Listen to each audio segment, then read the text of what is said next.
Afternoon, everyone. Thank you very much. My name is Ian Gulland, Chief Executive of Zero Waste Scotland. I am going to be your, I'm not sure, compere, moderator, chairperson this afternoon. So for the session on basically getting a little bit more insight into some of the businesses that we've been working with at Zero Waste Scotland in terms of the circular economy, and also looking at how they've, their investment journey that they've been on, trying to understand a little bit more about how does the circular economy actually happen in practice. But before I call them up to the stage, we're just going to play a short video just to really emphasize what we've been trying to achieve today. So we've been running a number of sessions today. Some of you will be aware of that. This is 3 of 5 sessions throughout the day, and it's really about our aim is to talk about consumption, the impact of our consumption both as individuals and our wider economy here in Scotland, and how it needs to change if we're serious about ending our contribution to climate change. And it's something that we recognised as we were building up towards COP26. It wasn't something that was really being talked about on the agenda, the whole issue of consumption, the whole issue about how the circular economy can help with that consumption issue, as well as food waste as well. So that's another subject that we could get into. But we're particularly just interested in, we've been having that conversation for the last few months. I know some of you have already participated in a number of events that we've hosted online. So here we are in person, although it is obviously hybrid. So although we are a small band in here, we do have a lot of people online at this moment in time. We've got actually 1,200 people booked, signed up for the events across the whole day. So there's a considerable amount of people down that camera. Just remember that, people on the panel. So anyway, I'm looking forward to this afternoon session. So we've got 2 sessions that go back to back. Just again, as I said, the important thing for us is I can talk about the circular economy forever, but I get paid to do that by my government masters. I think it's most important to hear from the people who are actually doing it in the front line, who are developing their own business, whether they're developing a new business from scratch or adapting what they're already doing, hearing from them on the opportunities that they are seizing and maximising, and the impacts they're having both here in Scotland and around the world. So really looking forward to that. So just before we get the first panel up, if I could run the video, please. Thank you, guys. Scotland and other parts of the world have declared a climate emergency. Global emissions are destroying our planet, and if we carry on as we are, it's going to get worse. That's our message to Scotland. But as we tackle one of the biggest challenges of our generation, there's one vital part of the conversation missing. If we're serious about ending our contribution to climate change, we need to rethink how we consume, both here in Scotland and around the world. And that's something all of us need to be involved in. Around 4/5 of Scotland's carbon footprint comes from the products and materials we manufacture, use and throw away. The average Scot consumes 18.4 tonnes of materials every year. Academics agree that a sustainable level of material use is about 8 tonnes per person per year. We need a system-wide change that enables us all to choose more sustainable ways to live, use the things we need and share resources.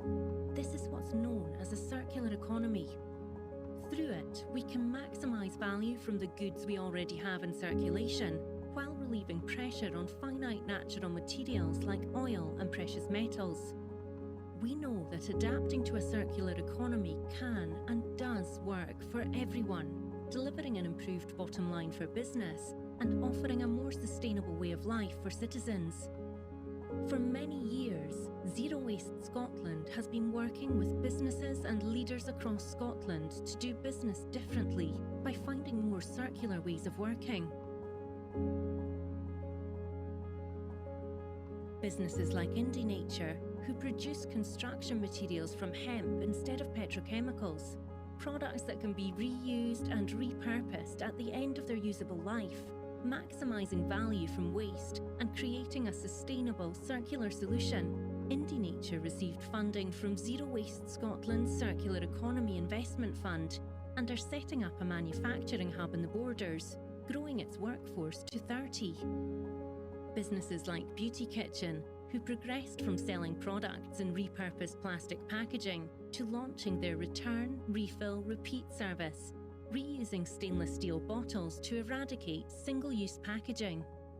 Beauty Kitchen received help from our Circular Economy Business Support Service and is now pioneering refill stations with supermarket Asda and global brand giant Unilever. Businesses like Windswept Brewing and MACLEANS HIGHLAND Bakery, who with the support of Zero Waste Scotland, work together to develop a sustainable new cracker made from waste from the brewery. These are today's success stories and tomorrow's normal.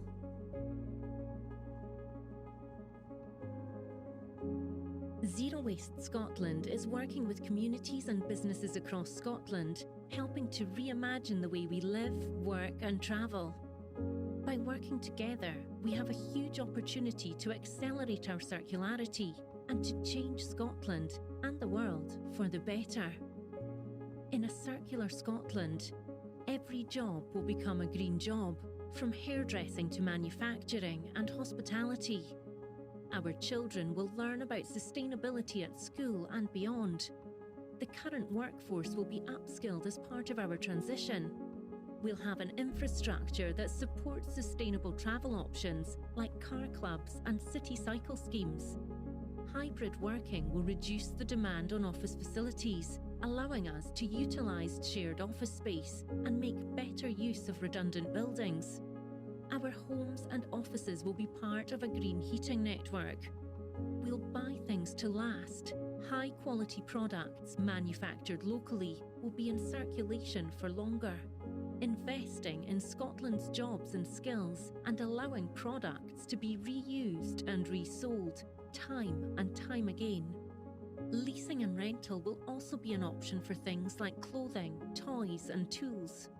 Repair cafes will help us maximise the value of the products and materials we use to make them last as long as possible. Refill shops will reduce the need for single-use packaging and help us buy what we need, reducing food waste. Our buildings will be adaptable and have material passports, allowing effective recovery of materials that can later be reused. Localised food production will create sustainable environments, using less resources and more reliable crop production. Byproducts will create opportunities and prevent waste. And businesses will adopt sustainable procurement principles and invest in circular goods and services. Each of us has a vital role to play in tackling climate change, and it starts now. Okay, thank you very much. So James, Mark, Jimmy would like to come and join us. So unfortunately we're one short at the moment, but I'm reliably informed that Sam Chapman from Kenatech, one of the companies, is on his way. There's been some sort of glitch in the Edinburgh-Glasgow rail line, and he's running late. So we've got Mark Simmers from Celtic Renewables, Jimmy Williamson from Scottish National Investment Bank, and James Barry from Renewable Parts. So I thought the best way of starting was really just to allow you to say a few words about your business, what it is, what you're doing, and then we could, open it up into a broader discussion about your particular journey and some of the challenges and opportunities. And now we're being joined by the man himself. There you go. That was me ad-libbing for 20 minutes. So thanks, Sam. So Sam Chapman from Kenatech. So if that's okay, there was another mic as well. I don't know if you want to use that as well. Just no particular order. But yeah, just a few minutes of introduction to who you are and what the company. Let him get his breath back. Jesus. There you go. Straight into it. Hello, everybody. Sorry I'm late. I'm Dr. Sam Chapman. I'm CEO of Kenatech, which is a spin-out company from Heriot-Watt University, and we are using circular economy practices to develop new building products for the construction industry. And yeah, I've just taken public transport and it stiffed me today, so very, very sincere apologies for that. But thank you very much for allowing me to be involved. Good afternoon. I'm James Barry. I lead Renewable Parts. We're a specialist in wind turbines in the supply chain. Actually, the parts that go in to make wind turbines operate, but specifically refurbishment. So using parts that fit in those turbines through the 30-year design life of a wind turbine. Thanks, James. I feel all my counterparts here have got proper jobs, whereas I'm afraid I probably don't. Jimmy Williamson, I'm Executive Director of Sustainable Investment at Scottish National Investment Bank. That's a grand title which essentially says we're on the tools looking for investment opportunities to invest in businesses in a slightly different way. We are a publicly owned business, but commercially and constitutionally independent.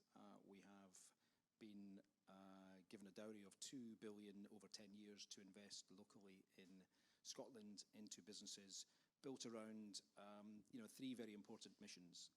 The transition to net zero, to build communities and promote equality across our people, and to harness innovation and to make people's experiences and lives better on the back of that innovation and technology. We're a quite unusual animal in Scotland in the sense there's generally only one development bank that is ever created for any country. Lots of them around Europe and elsewhere in the world. We're still very new. We're a growing business, growing at pace. Our investment team has trebled in size over the last 4 months, of which I am one of the beneficiaries. And we've deployed just over 126 million so far into 8 investments in that first 11 months since we've been up and running, which is quite difficult when you're building a bank and you're also investing at pace as you go through. And I'm conscious I've taken longer, notwithstanding not having a proper job, than my counterparts in their introduction. So I will hand over. Thank you. That's right. Mark. Great, thank you. My name's Mark Simmers. I'm CEO of Celtic Renewables. We're a business that's founded and based here in Scotland. We're commercializing a patented technology that converts biological waste and residues into high-value bio-based chemicals and other products. We began our journey in 2012. We've had some great support, actually, from Zero Waste Scotland. Thank you, Ian, as we've taken the technology from the laboratory to now full commercial scale. Some of you may have seen some of the announcements we've made in the last 10 days, but we've just finished construction of our first plant in Grangemouth. That was a £25 million investment, and that will start operating in the next few months. So really exciting times. We make acetone, butanol, and ethanol, but we do it biologically and sustainably. At the moment, the world consumes 5 million tons of acetone, 6 million tons of butanol. It all comes from fossil fuel. So if you are a pharmaceutical company, if you are a chemical company, if you are a cosmetics company using these solvents in your processes or your products, you cannot get to net zero at the moment because you can only buy fossil fuel solvents. And we can provide a sustainable biological alternative that is the same quality and does exactly the same thing. Really exciting time for us, and we have great global ambitions to take this from where we are here in Scotland all around the world. So thank you for having me at today's event. Thank you, panel. Thank you, panel. So the other thing, just to say, if you want to, you don't have to wait for my questions. If you want to say anything, just put your hand up. We'll try and get a mic to you as quickly as possible. If you want to drop in anything about the carbon impacts of your business and all of that and such like going forward, feel free to do that. But part of the focus was really to try and sort of talk about one of the things that came up in this morning's session, about how do we finance the circular economy. And, there's obviously been quite a lot of talk at COP26 already, people unlocking big money to globally to make this happen, both individual countries and investors a very huge scale to make sure there's money available for decarbonisation projects around the world. I mean, there seems to be lots of money, I guess would be the kind of takeaway from last week's chat. But the 3 businesses that are sitting here, you have unlocked the kind of money tree, so to speak. Is that the money tree? You have accessed cash. You've on the road to scaling up. So just maybe just a good place to start. How easy was that? It's the hardest thing I've ever done in my life. Let's be clear, actually.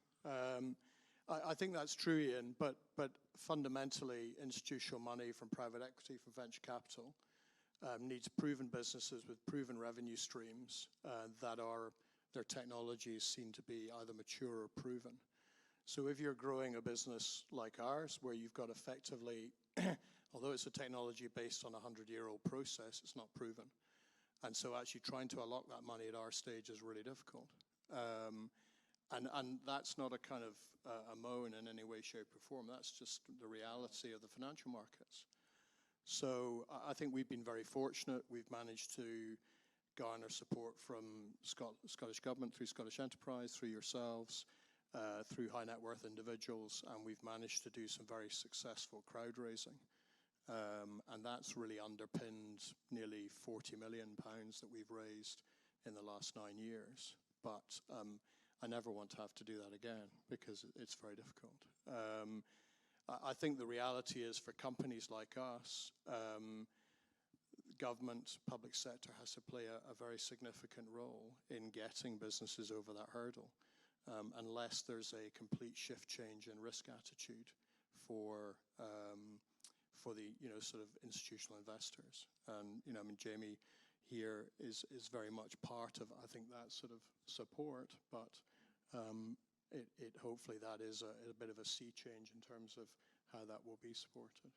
So maybe, I mean, before we come back to Jimmy, we could talk to other businesses about their journey, because I'm interested in that as well. Like, what is that role of government or government agencies, including Zero Waste Scotland, because I know it's not as easy as Zero Waste Scotland or Scottish Enterprise just pointing at something and saying, this is a great idea. Please back it, so to speak. There has to be something else, and so I guess I'm interested in what that might look like, either now or, more importantly, into the future for other businesses, including yourself, but possibly other businesses who are in the room or online thinking about how to, is it worth going down this journey? I would echo some of Mark's comments. I think it has been a very difficult journey. Kenetech, we're a spin-out company, and we went for seed investment to the conventional, traditional angel syndicates, out generally to the market, and it's exactly the same thing. We're not quite proven, so the chicken and egg scenario was there, and it always proved difficult to get over that last hurdle.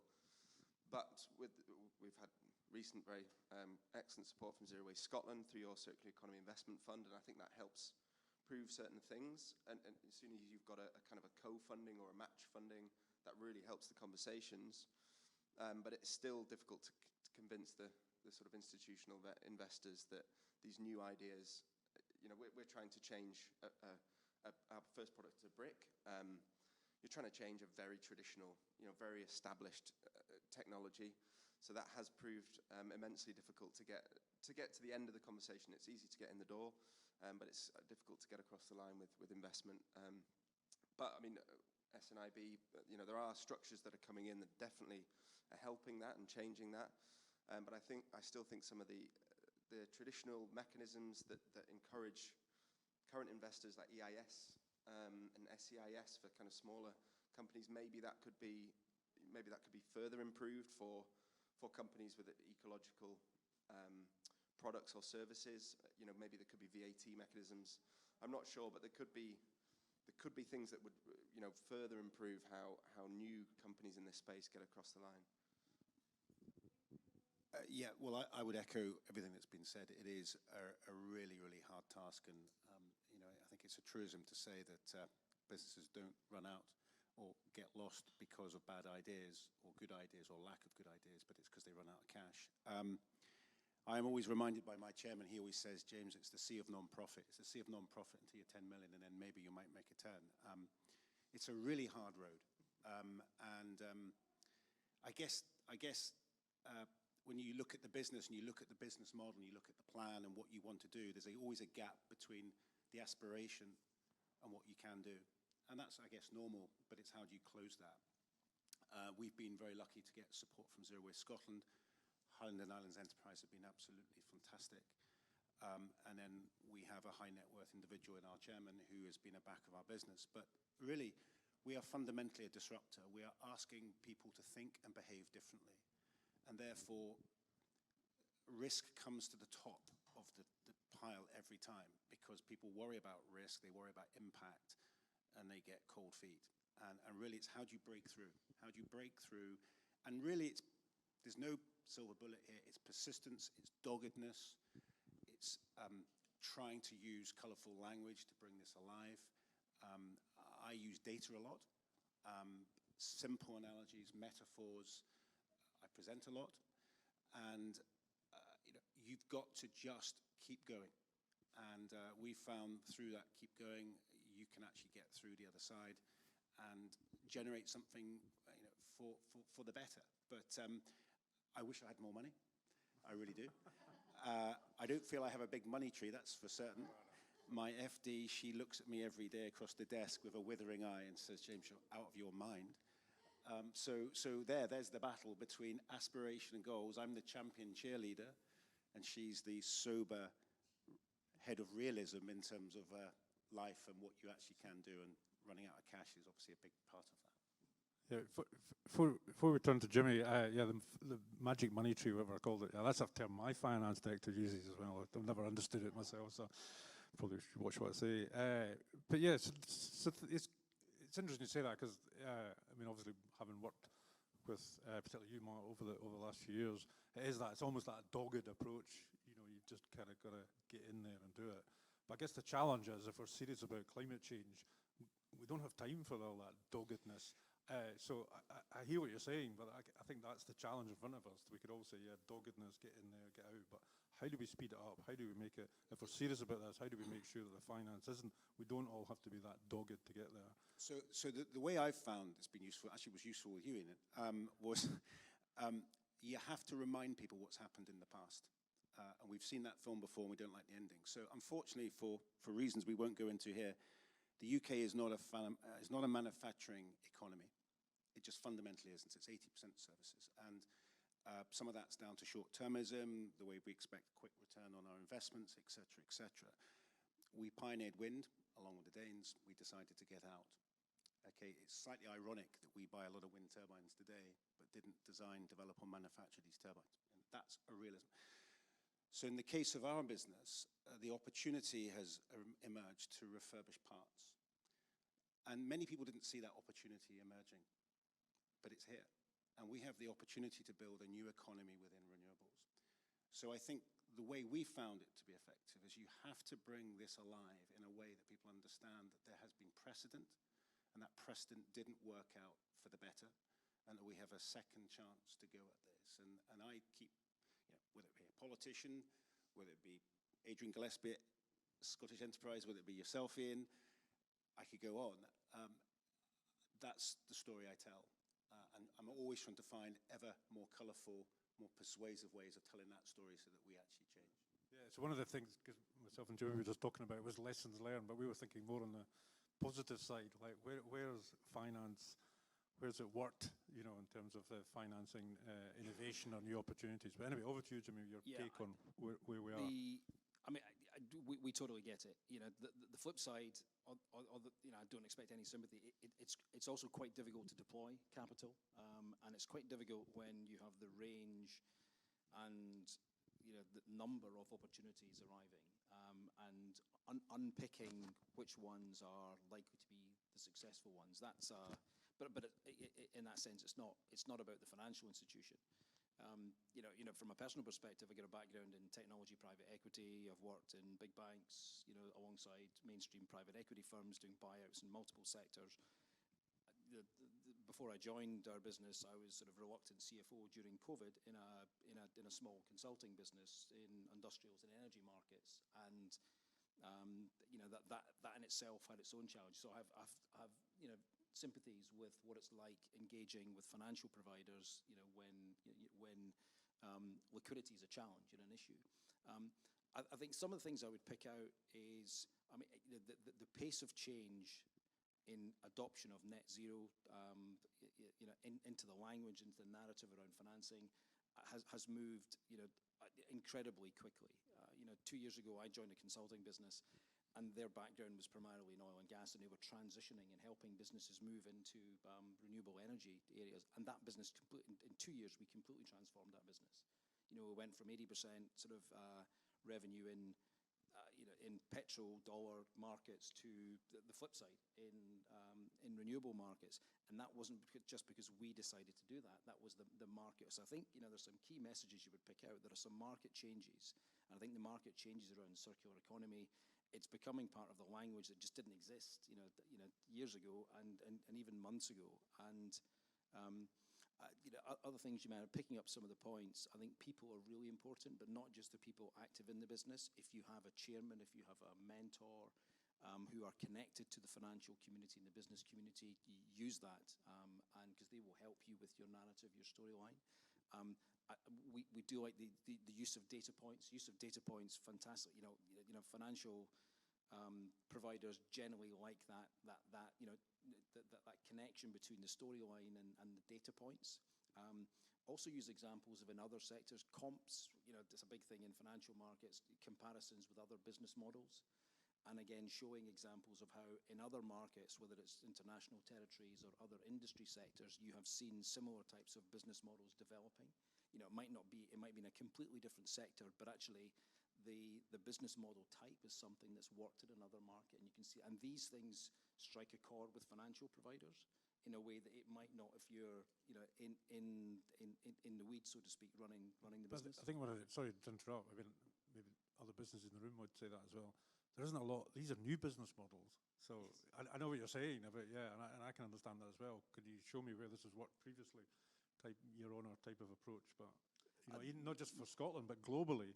They are, some of these business models, especially when you get into the leasing and the lending and the kind of servitization of certain things, they are, as you said, the disruptors. And I think, I know that's a challenge from some of the conversations I've had. So, I agree with you, and and I think that's I guess the challenge there would be say, find a comparison, find some form of, if it is completely new and it has never happened before, and the business model and operating model, that will have some natural challenges, and you will encounter, I guess, natural difficulties because it is so new. And I think that point is, are there parallels? Have other approaches worked in other sectors where you're developing a theme? I think that's the key point to try and reduce that perception of risk. But if you look at the circular economy, years ago, the business I worked for, we invested in a business that repaired and debugged mobile phones. And some of the glitchy ones with open up StarTax, I think they were at the time. And then they moved on, and they repaired and debugged printed circuit boards in set-top boxes. In the early days when Sky were launching these. Now, that's a circular business model. It wasn't called that. No one would have recognized that at that point in time. But that's exactly what that was. So I think the messaging we would give and see is, I think the pace of change is moving quickly, and the wind is behind, the business models we're talking about here, the wind is behind us and you guys in a way that I don't think it has been for a generation. And I think the political will and the will of the consumers at the end of the market starting to change as well. So, in that sense, it may not make it easy in absolute terms, but I think it will make it easier in relative terms as you have those conversations. Because institutions like ours and others, the reason we've been created is precisely to find and bridge those gaps between where the financial markets are now, because they haven't quite picked up, they don't quite understand the business models yet, there's not a roadmap there that's recognised. So, yeah. I would like to just pick up on a few of those points. I think that's completely right, and I think looking back historically, there are circular economy business models, albeit not ones we would call that in this sort of current term. What we found, the difficulties we first started talking about in raising money, what we found was going actually within the industry was the best place. So, we've got high net worth individuals, and that was much better than the angel syndicates and the sort of conventional places to raise money. And that's precisely because within the industry they understood their problem. So they're waste handlers, the gentlemen that own Waste Handling Company are now our partner, our supplier, and our investor, purely because they get it. And we'd seen the flip side of that, a negative business model where a company was doing something like Kenetech is looking to do, so making bricks from recycled materials, but they did it without the waste company's involvement or the rest of the industry. And then the waste companies, within a year of seeing success, hiked the prices and everything went pop. So you've got to in our scene, we had to understand what was already going on in the business and make a business model that worked within that. And it's come out that it's circular economy, but the driver was, how do we help the industries? How do we help the waste industry? How do we help the construction industry? And that is a natural circle, you know, whether we call it that or not. So just wanted to sort of echo some of that. I think from a construction sector perspective, again, the challenges there. Cement, and you know and waste in the construction sector is huge. You know, financial institutions now are picking up on data points that they just weren't on the radar before around, and it's not happening quite yet. But we're starting to see financial institutions, you know, have non-financial measures around their investment policy and where they direct their dollars. And, you know, so being able to articulate, you know, the impact of actually the opportunity cost of, you know, using a brick or a construction technique that's got cement in it, and the CO2 impact there, which is significant, will chime with a financial institution in a way that it didn't before. So again, I think picking up on those data points where, and understanding how financial institutions are changing their investment thesis and investment narrative, again, can help. And they're not always, they're a bit opaque. And, financial institutions will not always be incentivized and motivated to share all their policies, which they're applying across different sectors. But if you ask, then you can get a feel for those. So it's interesting, I'm going to turn to Mark and James. So it's interesting, because there's a part when you're speaking there about, you're almost looking at the market, you're thinking, what's the market saying here, and you're solving a problem. But in some ways, James and Mark are solving a problem that people didn't know they had. You know, there was an opportunity there, and I think one of the challenges around, comes back to our what we're trying to talk about is consumption. You know, we're trying to say we need to reduce consumption, we need to reduce the use of virgin raw materials, we need to consume in a way that doesn't waste things. Obviously, that is a bit more in the brick. But we're talking about, we know that's where we're heading. You know, that's what all the numbers are showing. You know, and you said yourself, like, we're building all that infrastructure, but if we continually build it from new, we're going to have to need more raw materials, more materials, critical raw materials, and there's a whole conversation around where critical raw materials are going to come from, and similarly on Mark's thing. So how can you demonstrate? I mean, I guess from your point of view, and I'm assuming that was one of your challenges. How do you demonstrate that market? Okay, it might not be here now, but bloody hell, we're going to get there quite soon. People are going to wake up to the fact that we can't do what we're doing, and they're going to need you. No, I mean, I think what's ironic in a way is that it's taken us a long time to get to that point where we raised the funds to build this first manufacturing plant. And ironically, we're now landing and opening that plant just when, everybody is riding over the horizon saying, please, can we have your product right now? And actually, you're not making enough. So how are you going to build more plants to make more of these solvents? So I think the world absolutely has woken up to what's required. So, I think that's one of the great positives of, for us particularly, of COP26 being here in Scotland, is that it's giving companies like us a real opportunity to showcase what's there. I mean, I think the irony of, the other point we have is that we've effectively repurposed 100-year-old fermentation technology that was always previously used to convert crops. And the big problem with that is that the crops as a proportion of cost of production was anywhere between 60 and 90%. So it actually made the commercial viability of this process quite difficult. But by using waste and residues, we reduced that proportion to 10 to 20%. So not only is it a kind of technical innovation, but also it's a sort of business model innovation, in that it just makes it more competitive and more commercially viable. So that's, I mean, like, maybe for everyone, is this just a matter of timing? I think, sadly, business can be that way. I think there is a bit of timing, but my read of the situation is we're in a really good place. People use the term inflection point. I don't think you can meet anyone who wouldn't say they want to be they don't want to be greener, right? So we all know. The question we're trying to answer is how. It's quite interesting when I look at business and what they're talking about. They're all committing themselves to being a net carbon business by 2030, 2035, 2040, rounding to the end of the decade, whatever it may be.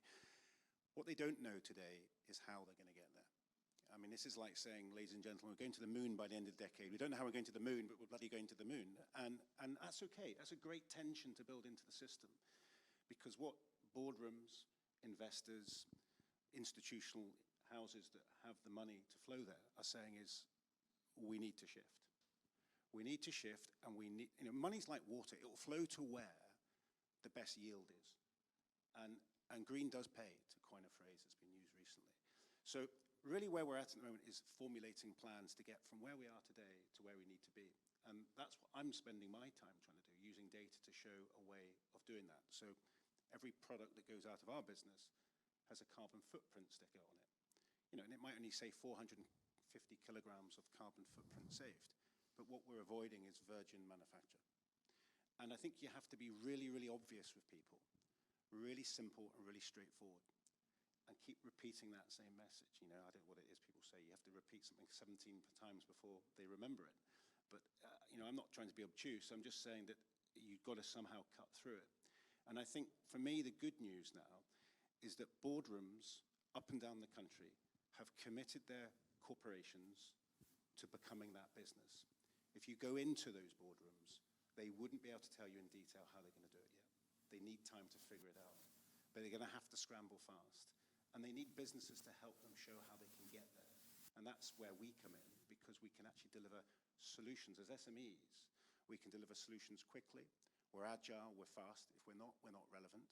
And therefore, they can plug ourselves into those systems that are big super tankers moving 1 degree to starboard, 1 degree to port. So it's a combination of both those things happening together to get us there. But I'm actually extremely optimistic.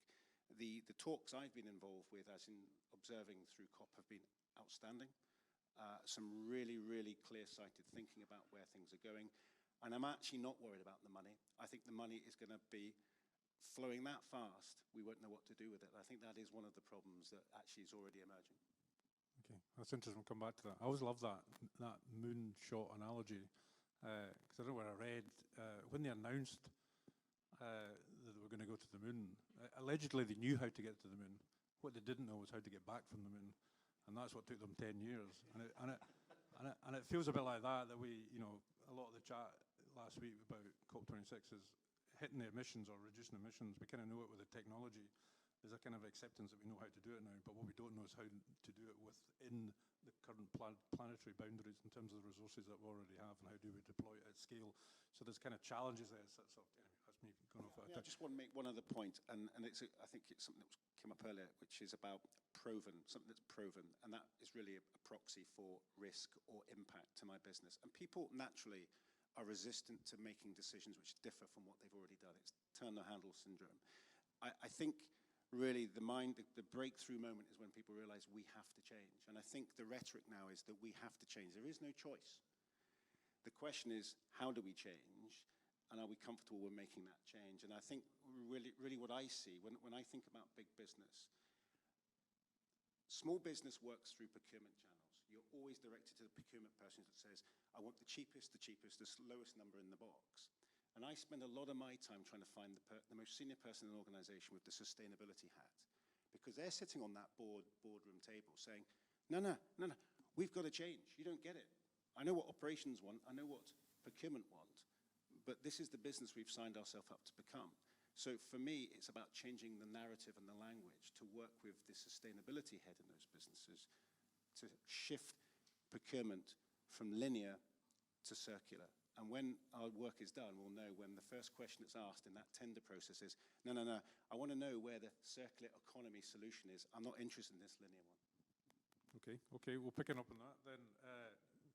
So I guess if there's plenty of money and we're on that journey, as three of the pioneers, what would your advice be? So what are the sort of things that you would say to would-be other businesses or startups, or is it easier if you're a business to reinvent yourself Or is it harder to be a business who's a completely new idea? I mean, you were a spin-off from university, wasn't it?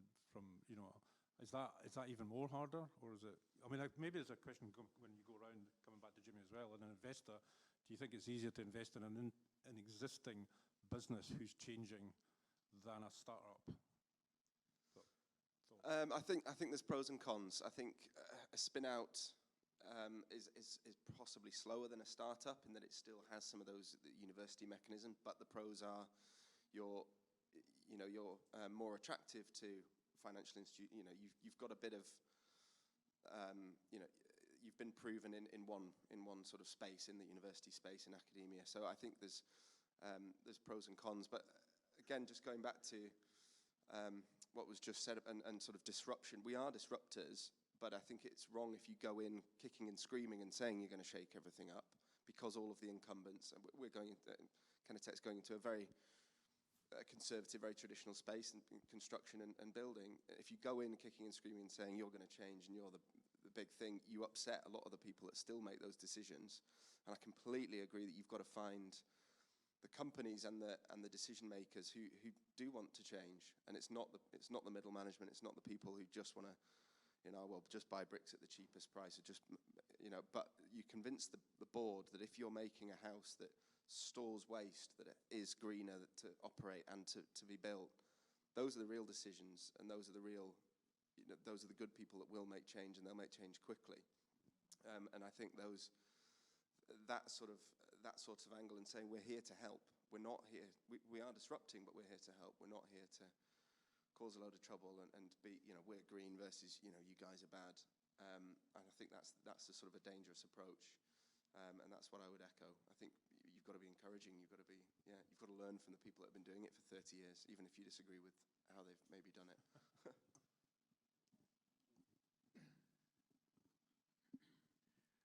Yeah, I mean, my advice would, from our side, is persevere, and continue to persevere through the early stages. But also surround yourself with good advisors and people who really get what you're trying to achieve. As a startup business, you might have 3 or 4 people in your business if you're lucky, but actually you can have 3 or 4 times that number by bringing great teams of people around you, and that introduces you to networks, introduces you to potential investors, not just for money, but just in terms of how you can take your business forward. And I think that's really critical. And I think you've also got to really concentrate on how you're going to turn something into commercial success. Green doesn't pay. Ultimately, it's good to make money out of all these technologies and these opportunities, but fundamentally, if you're developing a business that will improve the climate, it's got to make a profit. And you've got to really understand your business model, how you're going to do that. And I think one of our key experiences is in terms of building our first plant, is we probably got that proposition wrong for about 2 years. And we probably lost 2 years as a result of not quite having that right. Not quite sort of going back and thinking, actually, we're approaching this in the right way. And it's very easy to see that in hindsight. But, we got there in the end and unfortunately stayed alive to get to that point. And yeah, and I think, going back to what said before, I mean, raising the first large sums of money that we've managed to, I think we'll raise 10 times that amount much more easily as we go forward in the next 3, 4, 5 years. I think having got over that hurdle, that inflection point of proving it works, then the money will flow for sure. Yeah, no, it's interesting, because we talked about that this morning, about even language, and we do fall into it, don't we? We use words like disruptor and, radical solutions, and, even the word circular economy. I think Jimmy even said that some companies you've been aware of are in the space already, but they weren't circular economy businesses. We just start to label everything, and then it becomes a kind of perception, whether you're an investor or otherwise, or entering a market. And maybe we are just talking about business for the future. This is what it's about now. If you're not in that sustainability place, then it should be harder to raise the finance. I don't know, do you think we're at that moment where we should really just almost stop naming ourselves, naming the parts, and just get on with saying, this is good business, you need to be investing in this, because this is the future. This is what COP26 is all about, after all. I think there is some truth to that.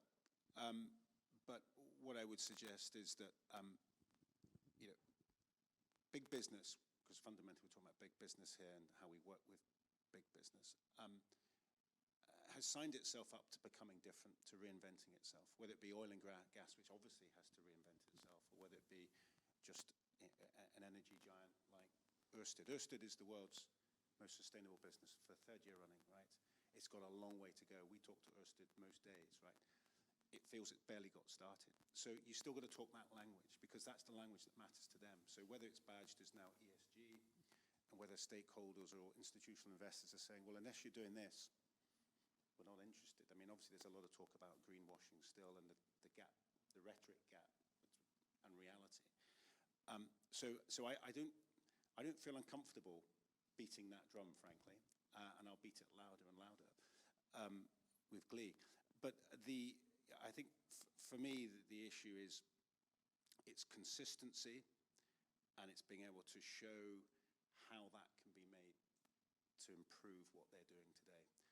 So whether you call it a good business plan, which I absolutely agree with, or whether you just break it down to the real brass tacks of what's going on. So, a really simple thing that I've done, or one of my team did, I should say, is we photographed skips at the back of a wind turbine site, full of motors, pumps, yaw gears, you name it. Now, I know where that was going.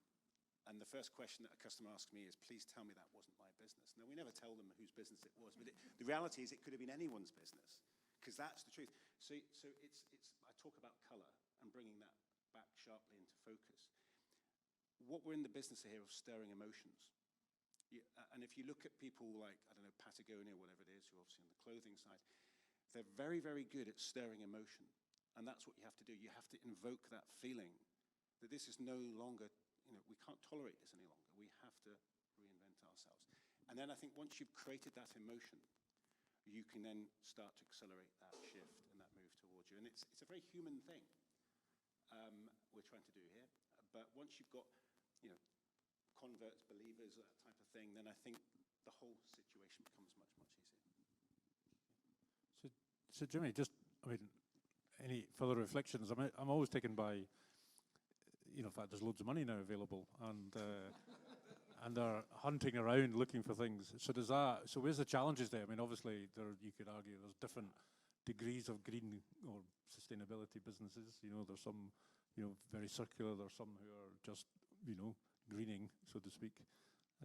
Does that matter to businesses, or is it rate of return, fast return? Because obviously some of the companies that certainly we work with, we know that the impact is longer term. It's not immediate return. It's an investment for carbon savings into the future, and potentially investment in terms of jobs and supply chains into the future. It's not immediate, and I guess another one of the worries, particularly for startups and angel investors and stuff like that, it is sometimes more about how quick can the money be returned rather than the longer term finance. I think understanding where you fit in that financing ecosystem is quite important. Startups, whichever sector you're in, are riskier by definition, and the available pool of capital to support startups is generally localized. It's generally from friends, family, and angel investors, and so on. So in that sense, it's less institutional in its nature. When businesses have scale, when they've gone through those first fundraising exercises, then it shows that you've been able to do it. So the next round of funding, seed funding, and then Series A funding, which is proving, you've proved the concept, rolling that out, taking it to market. That's when you start to get a bit more institutional. What I would say, and some of you will probably know this, the allocation of capital, there's a huge amount of capital out there, and there's an increasing amount, the disproportionately increasing amount of capital being focused and targeted towards green and energy transitioning business models, and there's a commensurate restriction in capital going to fossil fuel industries. And that capital wants a return, that capital, and we talked about this before, Ian, just sort of briefly, that, you know, what is that? And in certain, if I use some examples in certain pockets, in the private equity market, where businesses generally need to be, profitable to a point, a couple of £1 million worth of profit on an earnings basis, there are not enough businesses out there to satisfy demand in renewable sectors, for example, in which case, the prices of those businesses are going up, so there are very high multiples being paid for businesses that do, ops and maintenance support for renewable sector, which is growing, fantastically quickly, and even some of the capex areas in that space. So there are, again, knowing what stage your business is at, what type of capital is available is quite important. Looking at circular economy, 2 years ago, I saw some stats, and it was from one of the reports. I think it was Ellen MacArthur, funded report, and I think from one of the banks that was involved as well, indicated that it was 300 million of capital that was allocated, that was defined as this is to support circular economy businesses, and that was in 2019. There's now 8 billion, so there's a 26-fold increase in that market. Now, I think many of those are addressing the listed markets and so on, but that sort of helps bring into sharp reality that acceleration of capital towards business models. So I think that there will be plenty of capital there, but the capital won't, at the fringes there might be some lack of discipline at the fringes around that capital, but generally speaking, it will be pretty disciplined, so it'll want to know what stage your business is at, all the things we've talked about before. Picking up on the point around advice, I think, incredibly important advice, and having worked in other parts of the UK, there's a DNA of different types of businesses, and businesses in other parts of the UK, we've found can be more receptive to taking on advice, and even within Scotland, the Aberdeen market, would typically, you'd have the virtuous circle of seeing someone else in your business, in your sector, they took advice, they took investment, they made a bit of money, they grew their business, they invested overseas. I think having that virtuous circle, and advisors have got an important role to play in that. So having advisors is important, but having the right advisors, the right advisor for a business that is about to take institutional capital from a listed fund investor is different to an advisor if you're in seed capital stage. So take advice, it's there. You might have to pay for it, but pay an appropriate amount for the right type of investor, the right type of advisor at the point you're at in your particular business. Okay. Oh, that's very interesting. Good. All very positive as well. Is everybody else? Well, you've already said you feel positive about the last week. James, did the others feel positive? Do we feel absolutely we're at the cusp of something? And it's very positive, yes. Oh, both from something we've been watching down the road in our space, waste regulations, but even at the moment, and the population's goodwill on this, and genuine desire and kind of outrage that it's not already happening as quick as it should is a good thing. It's definitely positive, and even if you're business to business or if you're business to customer, all of that is spilling now through boardrooms, through the population, and it is absolutely the right time to be in this space. Yeah. Wow, my job is done. I can. I think just, I guess, more parochially to ourselves, because we're in sort of remanufacturing, the biggest risk to us is that we don't move fast enough. And I know a lot of people may say, well, speed is critical, but it is absolutely true. You've got to be bold. So, fortunately, my chairman is bold, bolder than I. I mean, I'm steering the ship, but he sits in an elevated position where he can peer in, and he can come in with interjections to say, look, James, we need to throw a lot more people at this, and we need to and I know there's going to be cash burn, it's okay. And those types of conversations between chairman and CEO are really, really important. And knowing what the right cost of capital is at the right time and how to access it, those are invaluable pieces of information. But the concern I have is that it's fundamentally back to our EU cousins coming in, and I'm not picking on them, but it's if we don't move faster here in Scotland, then this will overtake us on the outside. And it does require a long-term mindset. So we're not talking about a return within 6, 12, 18, 36 months. We're talking about returns, big returns, but they may take 5 years. And I'm always reminded, when I go to Germany and Denmark, and I go to those countries a lot, and I come away with a mixture every time of admiration and just total frustration. The admiration is how they do things. The frustration is that the blueprint is there in terms of how you do this sort of business well.